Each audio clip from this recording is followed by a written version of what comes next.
I've literally gone through the school of life. I think I even blew up my mother's kitchen because I've built businesses before, but this is like the biggest thing I've ever done. My mom did not believe in this. She hated the idea. She was like, Esther, what are you doing? You're always thinking of one idea. Oh, you want to build this? What do you want to build? Are you the builder? I've learned, I've gone through a journey that I didn't even believe that I could go through. All you're seeing now did not just start out as what it is. From being bullied to building the biggest hair removal brand across Africa, we're here to hear the founder's story, Esther Uzodinma's journey towards the realization of EsteBare. My name is Elvis Christian, and it is my pleasure to walk you through the journey, the highs, the lows, those daunting moments. Esther has worked hard to put this all together, and today we hear it straight out of the horse's mouth. I am the first Black woman from Nigeria to create the only painless. Ladies and gentlemen, let us welcome the beauty, the brains, and the heart behind the EsteBare, Esther Uzodinma. All right, so let's talk about the genesis, right?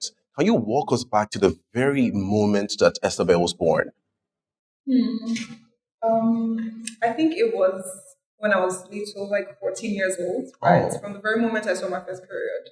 That to me began the journey. Even though I had not known then I was going to grow up into a young woman building a conglomerate, etc. Right? But I think that experience shapes like what you see today. Because if I didn't have that hormonal imbalance, if I wasn't hairy, EsteBare would not be, would not have been born, right? So EsteBare came from a place of pain, right? It came from a place of hiding. I literally hated to look at the reflection of myself in the mirror, right? So all those times, whilst I was sulking, sad, or all those other emotions that I felt, all the bullying that I faced in secondary school as well, right? That for me birthed EsteBare. But then 2 years ago, after having so many terrible experiences with other hair removal methods that I had, shaving, waxing, etc., it dawned on me that, I see upcoming Black beauty, Black founded, Black owned brand, skincare products for Black women, for melanin-rich skin. But then there was nothing hair removal centered. There was nothing like hair removal cream for Black melanin-rich skin, right? And it just dawned on me that,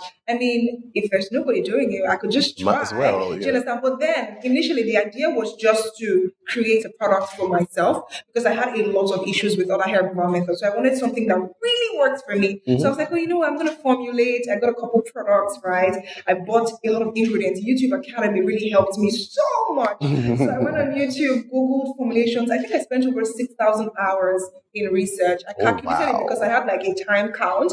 I had my screen reading and then compiling everything. I saw it was over 6,000 hours into research that I poured into the formulation, understanding cosmetics, cosmetology, the science of hair removal, the science of body hair, how body hair grows, a lot of other things, right? So when I looked for some formulators, right, because I wanted people to do it for me, but then it required a lot of money. I was like, I'm going to do it myself. I bought some cosmetic ingredients. I think I even blew up my mother's kitchen because I really wanted to do it myself. I was so invested in it. And for me, that was a whole new, aspect of myself that I was going to untap. Right? So I was like, maybe I could become, the next doctor, science, whatever, right? So thank God I didn't blow up her kitchen. Unfortunately, I failed at the formulation right at the time. So I was like, I'm going to get experts, people who know the actual business, right, to help me formulate for myself because I just want a product that works for Black women, right? Women like me who are, unrepresented in the beauty industry. So I contacted a couple people, I had a long list, an Excel sheet of different, manufacturers who could do it, experts who have 20 years of experience, right? I reached out to them. A couple of them didn't respond. A couple did. I was super excited. I gave them the research that I did, the compilation of everything that I wanted. Yeah. I wanted this to be African centered. I wanted African botanicals infused in it, right? So reaching out to them for the formulation, a couple of them gave me feedbacks. This doesn't work. This works. So that was how we were able to find our unique formula. Right, and that's basically how EsteBare today was born. Right, it's nice to we've seen content, we've seen you talk about it, but it's nice to hear you talk about it from the genesis to where we are right now. Right. One thing I've noticed about you is that you have a lot of audacity. It's very daring from someone with your background who is not cosmetic science, who have a traditional cosmetic science background. Where does that audacity come from? I think hunger. I didn't come from anything. If you don't come from something, you would really hunger to get things done, right? So there was just this deep sense of, if this has to happen, it has to happen. And I've always been that way. right? I think my mom actually instilled that in me, that whatever you need to get done, you have to get it done, right? So from a young age, I've always been very curious. I can ask you questions. I can ask you why your hair is black. I can ask questions like, no tomorrow, stupid questions actually, right? So I think my audacity actually stemmed from the fact that I'm super curious and I'm a very big believer, right? I'm a very big believer in Jesus Christ and God, and that also stems from there as well, seeing the things that Christ did as well. So, basically curiosity. I mean, if this has to happen, if I'm the first person that has to pioneer this, because EsteBare is the first Nigerian-owned hair removal brand for Black women across Africa, and it's going to be the biggest brand very soon across the whole world, globally and beyond, right? So I love asking questions, right? Nothing is impossible. I read a book, I think it's called Secrets of a Millionaire Mindset, right?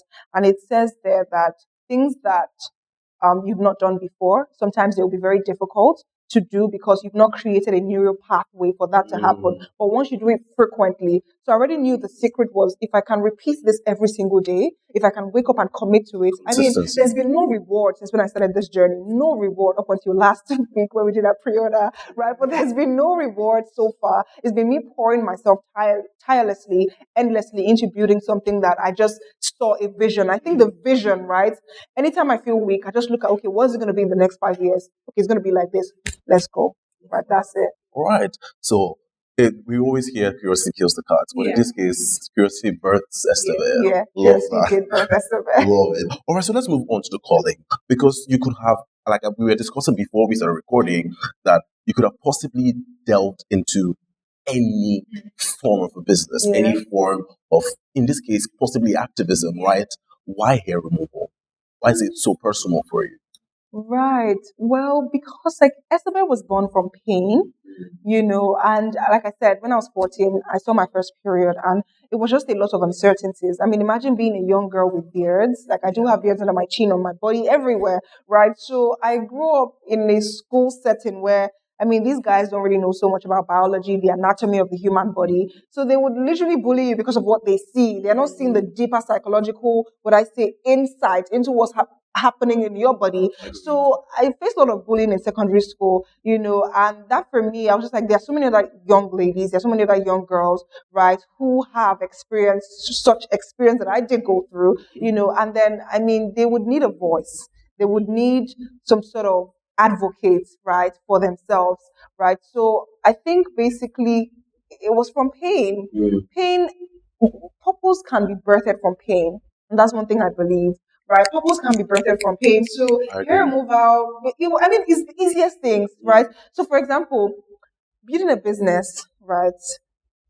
It's solving problems, right? So I have a book. It's called My Problem List, right? So I do that where I just dump problems that I encounter with myself, maybe my body, with people or whatever. And that's because I'm a very business-minded person. I love business. For my first business, ESC Productions, ETC, right? So business is solving problems. So I just go back to that problem book and I'm like, oh, what problem do we have to solve here? I look through it and I wrote hair removal. Like, I hate my hairy body. That was what I wrote there, and I'll change something about it. That was literally how I wrote it. So I went back to my problem book. I saw, I'm like, okay, maybe this could be it.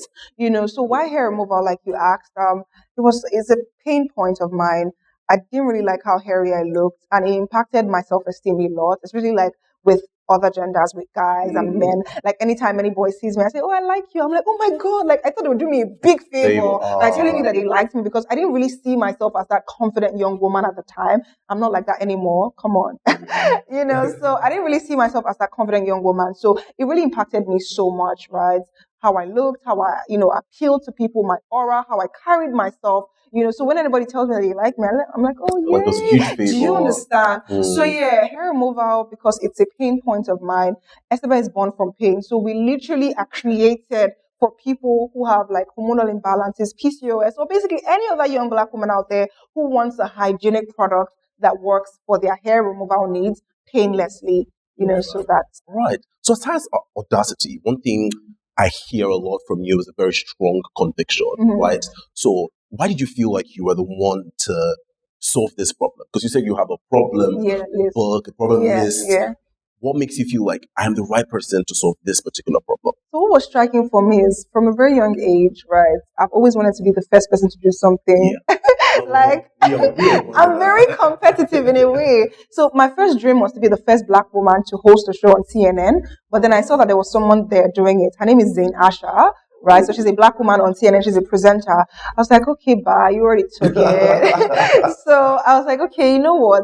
There was no other hair removal product founded by a Black person, not to talk of a Nigerian, right? So that was why it was striking. I'm like, if I can beat every other person to this, it ties into me solving a problem, my own personal goal of being the first Black woman to do something, and then it literally just creates a solution for so many other undeserved, unrepresented people. Because as I began to share my story, as I began to share my journey online, there's so many people who tie into like what we're building here. Oh my God, Esther, I'm so hairy. Thank you for coming out. Thank you for speaking for us. I'm now finding my voice. I'm now finding my confidence. So many other things. So when I started, at first I was like, okay, will people relate? I hated putting myself out there. Like, imagine me showing my hairy armpit online. I won't do that like on a normal day. But I mean, the vision is strong. The vision is clear. Every single morning, in short, when I'm sleeping, I see myself in like where I want to be in like XYZ number of years. So that keeps me going. My brain is usually working on autopilot, right? That EsteBare, this has to be this way.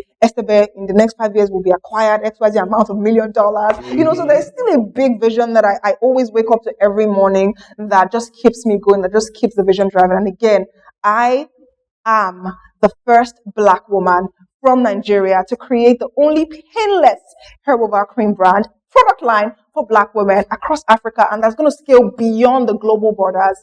And everybody will be catered to. So yeah, Esther Uzodinma is the name. Just clock it. I love it. One thing that I find you inspire me in such a way that we are around the same age group, and you're doing something this amazing, mind you, and the ability to, for lack of a better term, to talk your stuff. Yeah, talk your stuff. You understand? You're able to talk your stuff, and many times young women are always told to be humble, to don't say anything, just sit down and smile.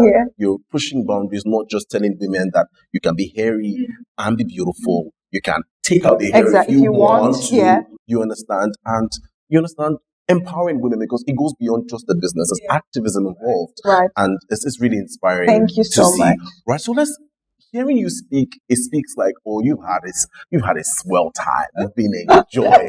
we follow her on social media, so we've seen the amount of I think I've seen you cry more than smile. So let's talk about those, daunting moments, those low times, times where you're alone and doubting yourself. Did you experience any of those things? Almost definitely. A lot of time, even till now, like even booking this shoot, I'm like, am I sure I'm doing the right thing? Is this a good investment?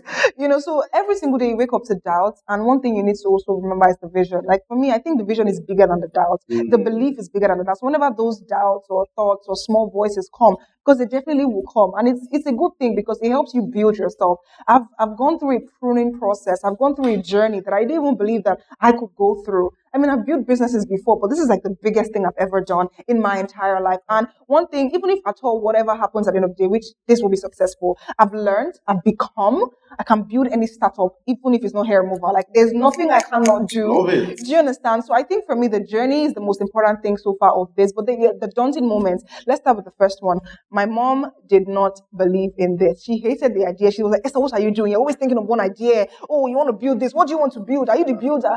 So she was never practicing this at the first, instance when I told her that I want to build something, because one, I didn't have like a background in cosmetic science. I could not formulate. She did not want me to formulate in our house. Like there are a lot of regulatories, you understand? So I think the most discouraging thing for me was my mom. We had a lot of arguments. Like we really argued a lot, but then when you wake up every single day, you constantly do it. She sees that it's not working yet, but she sees that you are hungry, like you're committed to it. Convictions. So she's like, okay, and she's supportive. Let me just support my child. I mean, at the end of the day, even if at all, at least I supported her, right? So yeah, that for me was one of the biggest challenges. So immediately I overcome that. Immediately I started seeing that, okay, my mom is beginning to support me. I think that confidence started building. You understand? And again, like I mentioned initially, I'm very big on God. I'm very big, like I'm a firm believer. I am the Holy Spirit. So I saw in, I think it's Corinthians, that, anything is possible with Christ, right? So that mantra for me has always kept me going, and yeah, daunting moments. Number two, I would say putting everything together. Like all you're seeing now did not just start out as what it is. It was from writing. It was from uncertainties. And one thing is, people, when they're building, they think that, You just need to get it done you just need to figure it out. Yeah, exactly. All you're seeing started 2 years ago. Honestly, is a long is time. it 2 years ago, right? From when I wrote the first vision down that I wanted to build something like this, right? From the problem list. So I was asking questions. Questions are very important. How do I start this brand? How do I formulate? Do I need to do it myself? Do I need to get people? Do I need to partner with? Like, it was series of questions and questions and questions. Every single thing you're seeing now to where we are sat here today, it was birthed from asking so many questions to myself, to Google, to YouTube Academy, right? And, asking the Holy Spirit as well for direction and wisdom. Do you understand? So every single thing you're seeing today, it was questions upon questions. And daunting moments again was when money came into play, because by the time we started building, I started doing the research and development. We're already formulating. Money needed to start going out to because we don't exactly to people, to manufacturers, a lot of other units. So by the time we started producing a lot of things, money, and I was invested in EsteBare. So every other thing Esther Uzodinma was supposed to be doing, acting, content creation, I wasn't doing it. So money was not coming in from Esther Uzodinma. Do you understand? So it's like some of my sources of income were beginning to dry up because I wasn't committed to Esther Uzodinma as a brand. I was now committed to EsteBare as a brand. Do you understand? So money was a big issue, and balancing all those fronts as well, right? So money was a big challenge, but if you dream big, God can fund it. There are so many crazy things that have happened where I didn't even know how we're going to get the money, how we're going to, scale, right? But for me, I would say the most challenging moments was my mom's belief, right? Was the self-doubt that I had initially, like, will people buy into this vision? And again, we literally have a brand who owns 50% of the market share, right? Like, they are the only ones, when you mention hair removal, they're the only ones that comes to mind. So that for me was like a big issue because they distribute across almost 60 countries. I'm like, will people buy this brand? Will people believe in it? So these were some of the scary things, right? But yeah, we overcame that. We'll talk about that more as we go on. So yeah. All right, so we have, moving on to presentation, we have sort of a similar background, right? We go way back, right? Our teenage years, we started in media. Yeah, media. If you had film, you did media, you did content creation. Yeah. You've delved into very different industries at a very young age, which is very impressive, might I add. Do you think that any of these industries, prepared you for what EsteBare is right now? Well, most definitely. I would say that, life is all about pathways, right? Different paths take you to where you're supposed to be, like the destination, right? So I'm sure if I did not begin in acting, EsteBare would not have been birthed today because I would not have garnered the social media followings that I have, the credibility, the trust from working with other brands as well. So yeah, from acting, which I originally started with, right? I started getting fans, right? Followers, people who love me, who love the Esther Uzodinma, exactly. So from there, brands started tapping into the Esther Uzodinma brand as well. Like, they want me to promote for them. So influencing kind of like helped me understand the whole content space, storytelling as well from acting. I'm a very big storyteller, right? So I love storytelling. I feel like storytelling is one of the most integral parts of every marketing, every campaign, everything, right? So yeah, I'm a very big storyteller. So I think acting took me to influencing, took me to content creation, and all of those understanding of content, story, people, target audiences, marketing, backgrounds, helped me build EsteBare to what it is today, right? So if I was not an actor or an influencer or whatever, I don't think EsteBare would have had that so much depth. Do you understand? And again, from my first business, which failed in 2022, which was like a storytelling business whereby we helped SMEs tell stories, craft narratives. So there was a lot of things that we did in videos, storyboarding, creating scripts, concepts. So I think I tapped into that inner strength, inner what residual knowledge from everything that I had built across the years. So that helped EsteBare. That helped shape EsteBare to what it is today, and if you're a business owner, if you're building, if you're creating something, you might have had 1 or 2 or 3 failed businesses.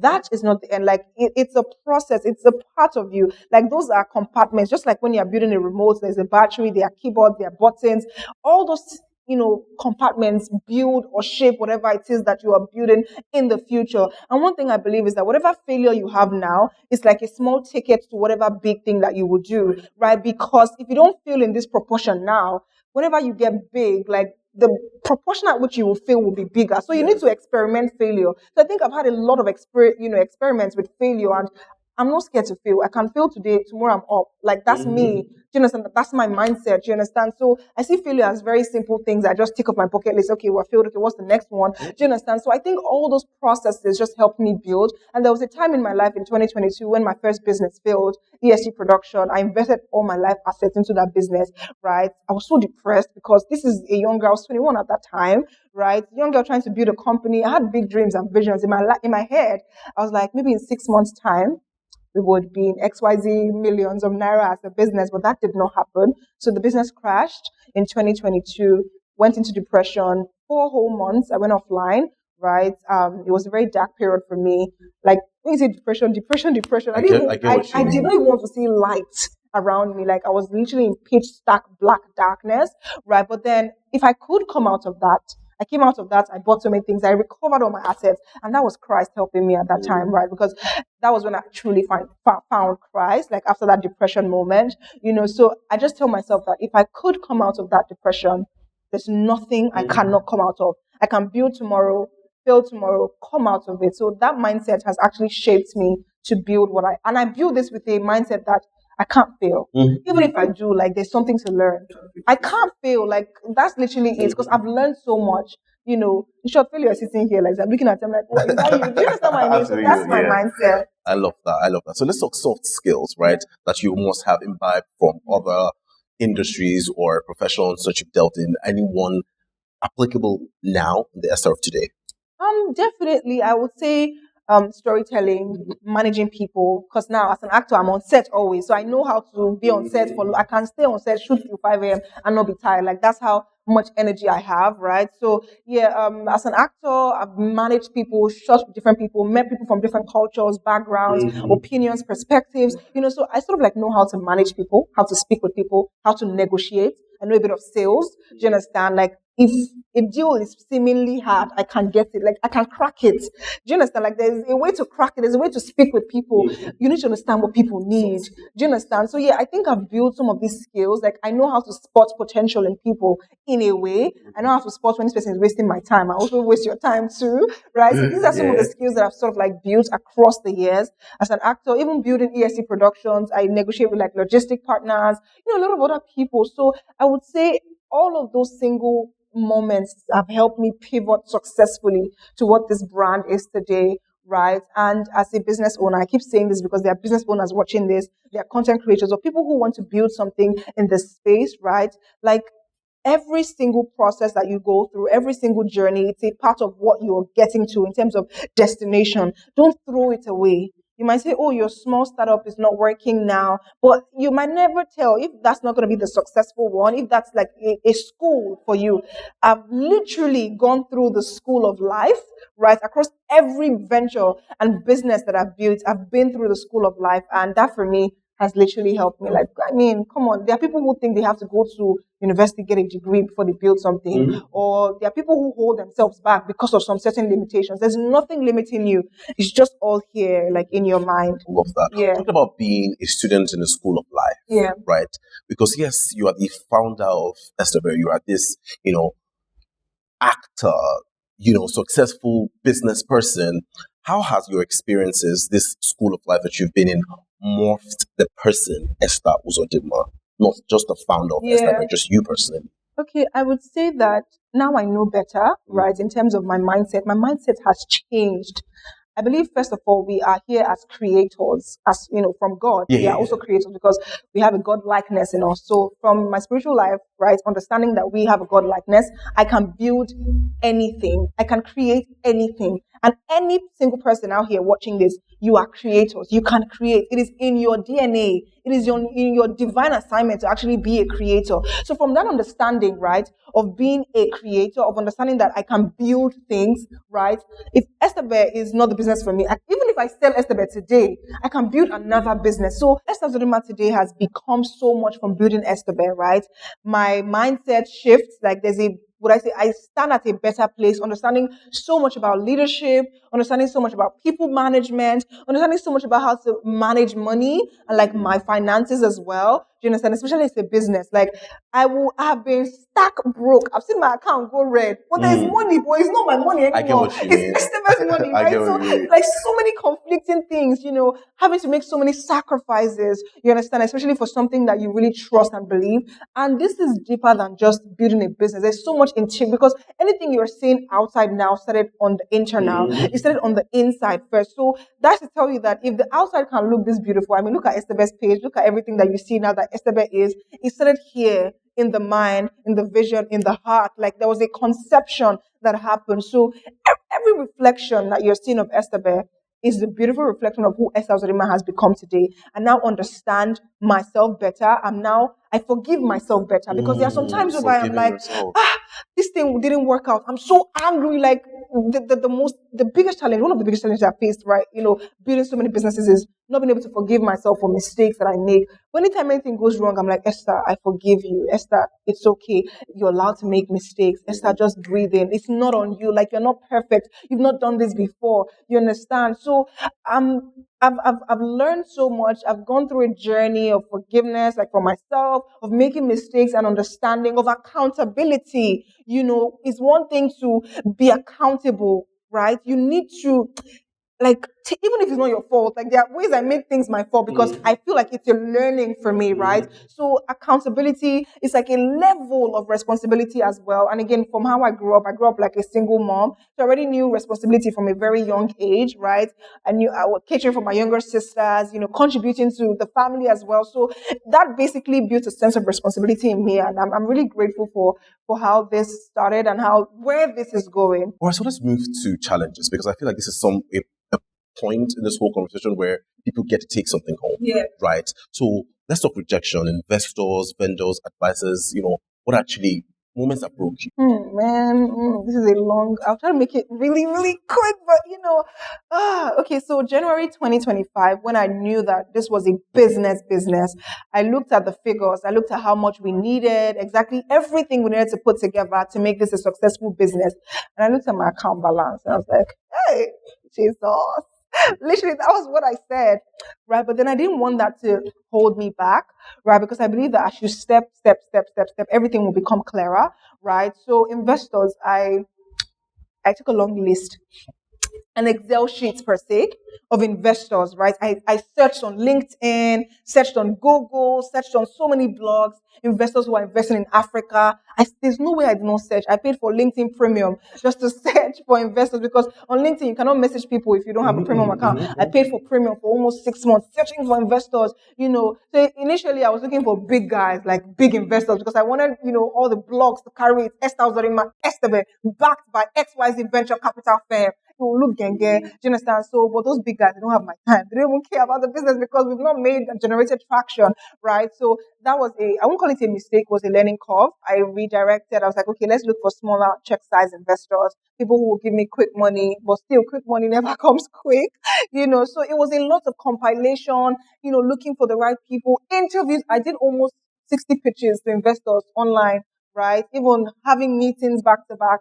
Some people will call you out, God, please, I hope this one will come through. I'll go to their office, spend money on transport, all of these things, pitch. And again, it's very risky because you're pushing something that's new, something that's very novel, right, to people. And no matter how many NDAs you sign, how sure are you that someone will not beat you to it? So it was a very scary thing for me to do, even posting EsteBare online because we had not launched as a business yet. I was like, if someone should get this idea, find this vision and beat me to it, like, what will happen? By the end of the day, if I did not build in public, EsteBare would not have become what it is today. You understand? So I think when I reached out to investors, pitching, asking them questions, a lot of other things, you understand, the credibility we're building online was helping EsteBare in turn, was helping EsteBare grow, was helping EsteBare, would I say, have a better positioning, you understand? So I got thousands of no's.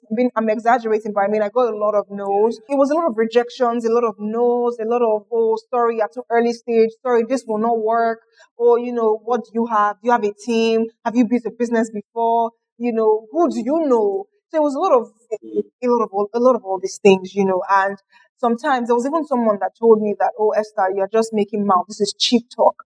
an investor that actually told me that, and that broke me. Like that really, really did break me at the time. It was painful because that investor I was pitching to was someone I knew, right? And for me, I was like, oh, this person will be easy to get money out of her, right? But then she was like, this is cheap talk. Give me numbers. I mean, maybe she said it from a good place, but how it just came at me, Yeah, do you understand, I was get very, that. very heartbreaking. So that was one of like the hardest moments, right? And then raising money too, God of mercy. I literally stretched myself so much.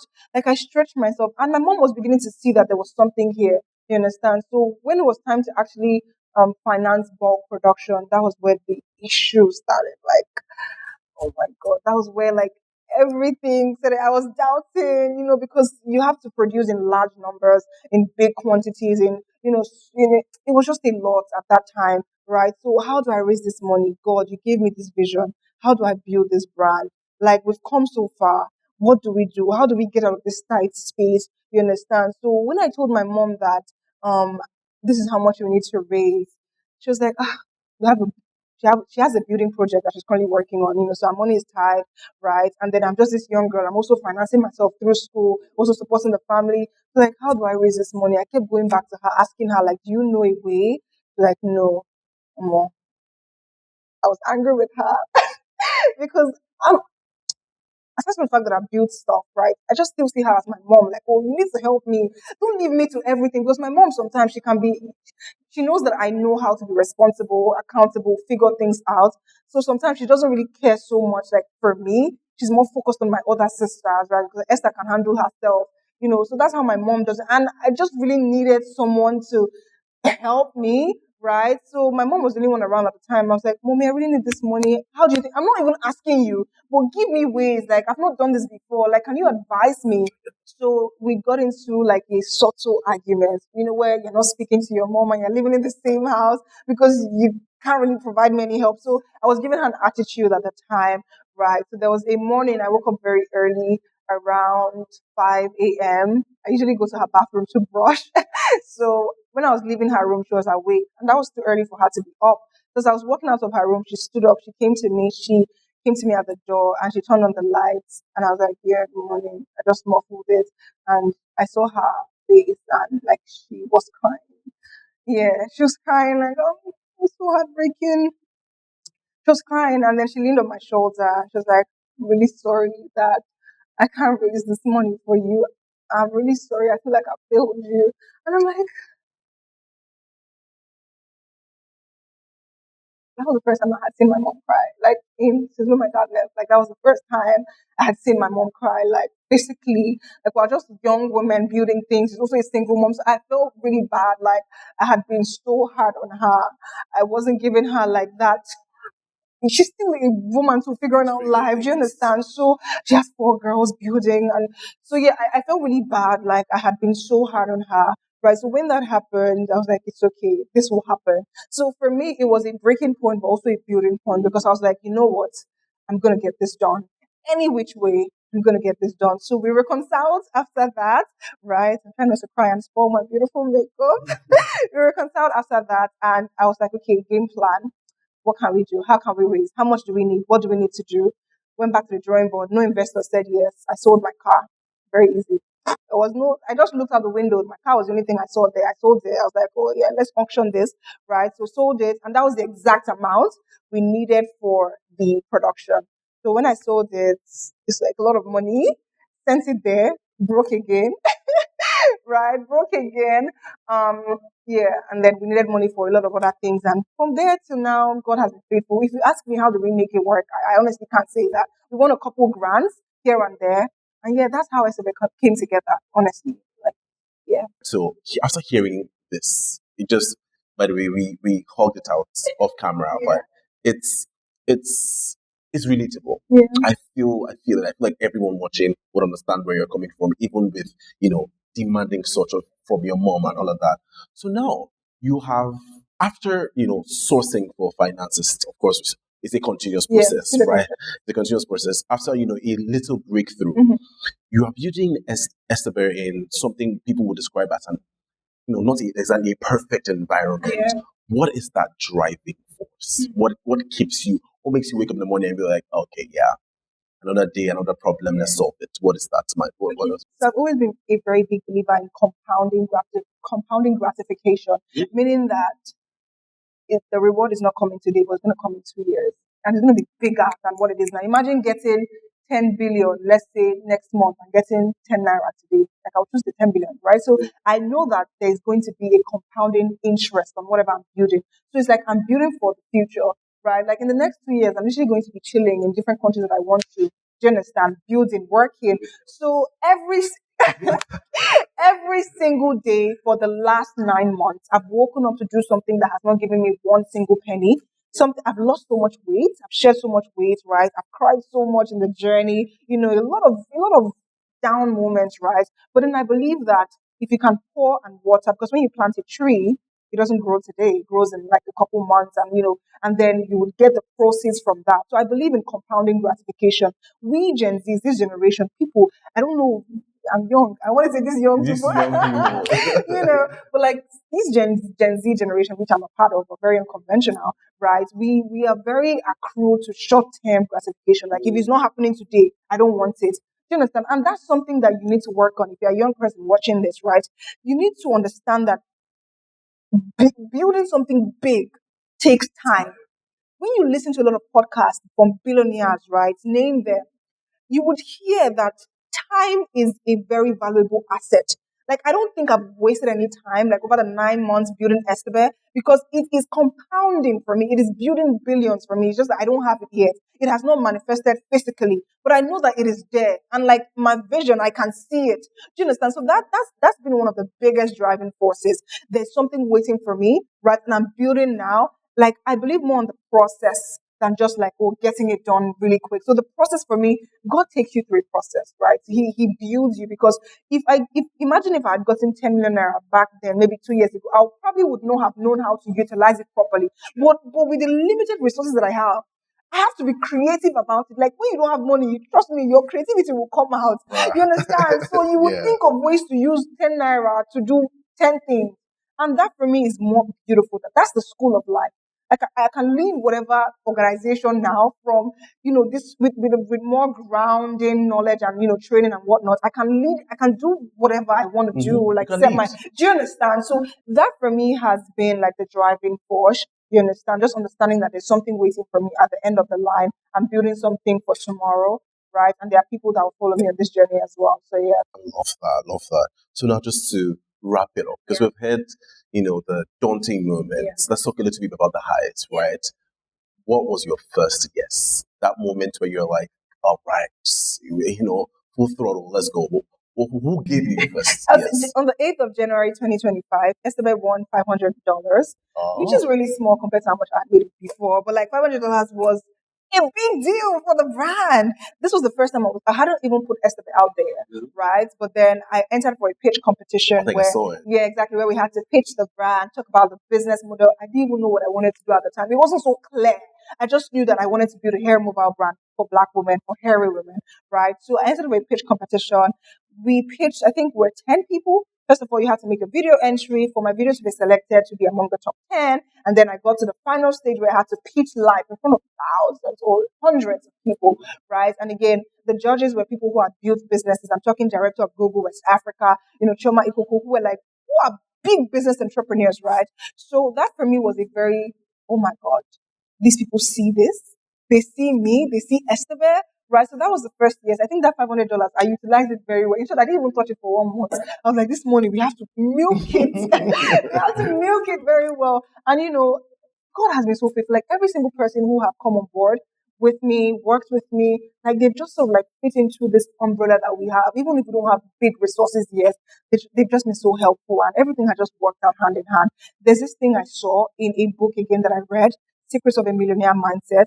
When you're starting out, journeying out to building something big, there will be series of life events that would unfold for you that you would not even know or believe would have been possible. But the universe and the heavens and God, like a superior power, will just make things unfold in a way that you yourself, you would even believe that this could have happened just because you chose to say yes and commit and do it frequently. Do you understand? So I've seen all of that play out. There are meetings I've had with investors across Africa right? Who would still invest money? I know that conversation will still materialize. You understand? But there are meetings I've had that I'm like, is it me that's meeting these people? Like I'm talking different big terms, in entrepreneurship. I'm like, oh my God, is this me?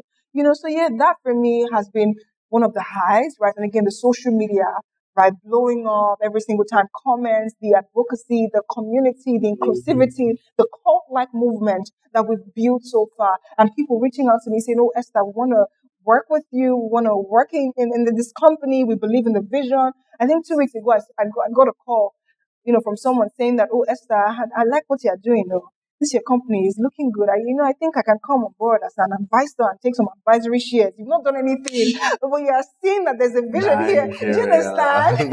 And this is just like for you guys to know. Recently, EsteBare just sold a couple of her company shares to an investor, right? So, like, that is one of the highs. It's not big money, but it's something. Like, imagine building something from nothing, and then someone sees the vision, right? And they're like, "Oh, I want to buy shares in this company." Right? So that for me is it's a huge win. Yeah. All right. So moving on, how with building such a brand like this, a product line like this, how do you want men, women, everyone in between? How do you want them to feel as they use your product? And in the long run, how would you expect that people will see EsteBare make them feel? Right. So I was once in hiding, but now I can fly because this brand came from a girl who hated how she looked in front of the camera mirror, right? So I want everybody using EsteBare to not just feel confident in themselves, right? If you're hairy or not, or whatever, however you see yourself, EsteBare should bring out something in you. Owning EsteBare is owning the mark of a fighter, right? So it goes beyond just body hair, removing, hair from your body or hygiene. Owning EsteBare is the mark of a fighter. Like when you use the product, you know that, oh my goodness, there's something in me, right? Because I can buy this product, I can pay for this product, right? There's something in me that's just bigger than self. Like there's this confidence that I exude, there's this aura that I carry. You understand? So that's how I want people to feel. I want them to feel a sense of cultural pride. They are owning the first Nigerian-owned hair removal cream brand that was born out of pain, sweat, labor as well, right? So I want them to feel this sense of pride, this sense of, Afrocentric inclusivity, like, this was owned by a Black woman. I can build this as well. So it goes beyond just using the product. There's a psychological, impact that I want EsteBare to have. And I'm so happy. I'm so blessed because I see myself as a steward, right? My belief in Christ, I'm a steward here. Christ gave me this vision, this purpose to steward, to minister to people, right? So aside just the fact that people get to feel confident, I want Black young women who are thriving, who are decent, who are modest, who understand the value of hard work and building, to understand that they can build anything that they set their mind to. So it goes beyond just using the product. A sense of pride, a sense of inclusivity, and a sense of I am a builder. Of that. So now, who is Esther Uzodinma now in comparison to Esther Uzodinma that dreamed about this whole thing? What is the difference? Yeah. Once I was scared, but now I can do it all. That's one word. Once I was scared because I was scared. I was so scared about so many things, right?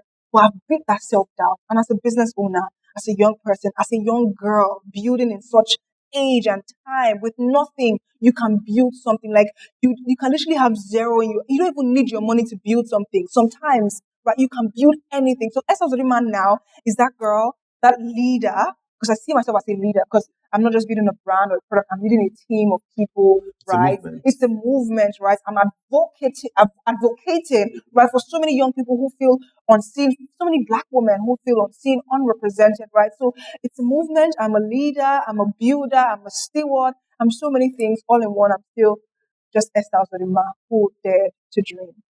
All right. Thank you. That's it. That's it. I like that, man. I actually wanted to say something, but I like that last sentence that she said. Who dared to dream? Full stop. Yeah, I love it. Because dreaming is free. You don't have to pay to dream. People think money limits you. Dreaming is free. Your time is free. They don't look at the things that they have that is free. They only look at the things that you have to buy. Dreaming is free. Your time is free. Vision is free. You don't have to pay to dream to have a vision. Yes. Use the things that are free, and then when it's time to pay for things, it will come. Trust me, it will come. Guys, from the horse's mouth ourselves, the beauty, the brains, and the heart behind EsteBare. Yeah. Thank you so much. Thank you so much. I just want to say thank you to every single person who's been a part of this journey, this vision, building with me. I want to say thank you to God. Thank you to Jesus. This would not have been possible without you. The silent nights, the cries, the tears, every single conversations, the chit chats that I had with Jesus, like that has really shaped me, built me, inspired me, motivated me. My faith has kept me going as well. Thank you to my mom. Mommy, I love you so much. You're amazing. Thank you for, sometimes I don't do any housework. But letting me know wash plates to just focus solely on EsteBare. Thank you so much to my sisters, maybe Amaka, Chamaka, every single one of them. They contributed. My pre-order, I saw their names in my account. Like they supported, they bought. Thank you to my team as well. Winner, Joshua. So many other people, I can't remember their names. Like, do you understand? Like, thank you to every single community member. Thank you to my director on set who is over there behind. Thank you to every single person who has contributed one way or another to to building what EsteBare is today. This will not have been possible without you. Like, you guys think it's me. It's not me. It's these people, right? Like, it's these people that literally built this, So thank you. Thank you, Africa. Thank you, the entire world, because EsteBare is here to stay. EsteBare is here to dominate in sales, in influence, and in visibility. Thank you.